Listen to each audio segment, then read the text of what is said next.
In this branch of the Chinese Mafia, there are two leaders that rule them, and also carry out their own dirty work. Renfa was a small, dainty woman who silently observed, with barely any words leaving her lips, as she preferred to act rather than speak. The other executive was Li Wei, the broad and tall man who was all humour and calm in the most dangerous of situations. Being the mouthpiece of the organization, Li Wei would always introduce the duo in a playful tone, explaining that they were from the Easy Peasy Mafia, while Renfa just coldly stared at whoever may lay in front of them. One day, while getting changed, a subordinate noticed Li Wei's tattoo and commented on it, saying that it was intense, as it was both detailed and covered spots that many considered to be painful. Li Wei explained that he got it because the word lotus was in Renfa's name, and the petals on the lotus added up to her age also. The subordinate half-heartedly replied, and became terrified as the glare and dominating aura began radiating from Renfa. As if a switch had been flipped, Renfa became a dominant woman and easily picked up Li Wei, telling him that he'll be coming with her, no choice about it.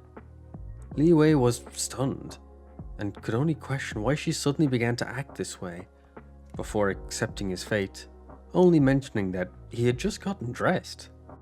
When dealing with a small-time gang, Renfa's talent came out, as her glare was a killing one, as she declared that since it's ladies first, she'll start the fight, and with one punch, she shattered the first troublemaker's face.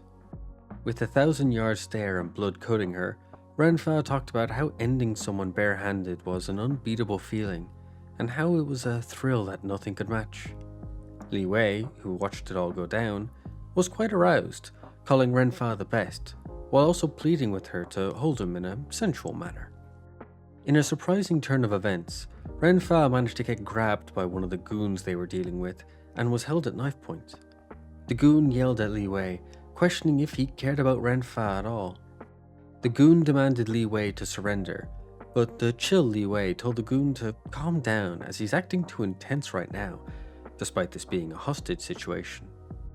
Moving the knife closer to Renfa's face, the goon told Li Wei not to mess him around, but Li Wei didn't respond this time, as the gesture was causing him to lose composure. Unfortunately for the goon, he only thought that the women of the Easy Peasy Mafia were strong and not the men, so he lost sight of Li Wei, who used this advantage to launch a surprise attack.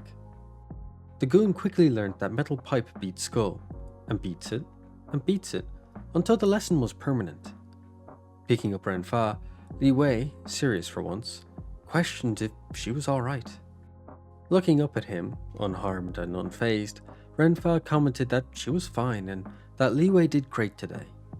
Though she looked stone-faced as usual, the aura of pride and happiness still managed to shine through. Li Wei then began to complain, asking why Renfa pretended to lose to the goon, as she should have known that Li Wei would end all of their existences. Renfa gave him a straightforward answer. She wanted to see him fight, and because of that, she fell for him all over again. This answer caused Li Wei to gush over her, and told Renfa that he loved her, despite them not dating. After they got back from the fight, Renfa noticed an injury on Li Wei, and being the blunt woman she was, she demanded him to strip without any explanation why.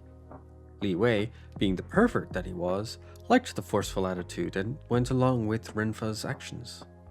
After bandaging the wound, Renfa began to feel for other wounds, causing Li Wei to squeal, followed by him mentioning that where she just touched was sensitive, so he couldn't help but react.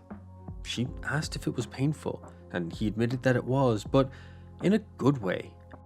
Upon hearing that, Renfa began squeezing that spot over and over, causing Li Wei to cry out in a mix of pain and pleasure.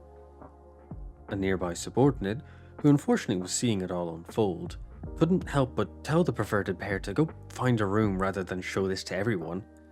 However, no one could stop these two from being lovey-dovey, even if they weren't dating.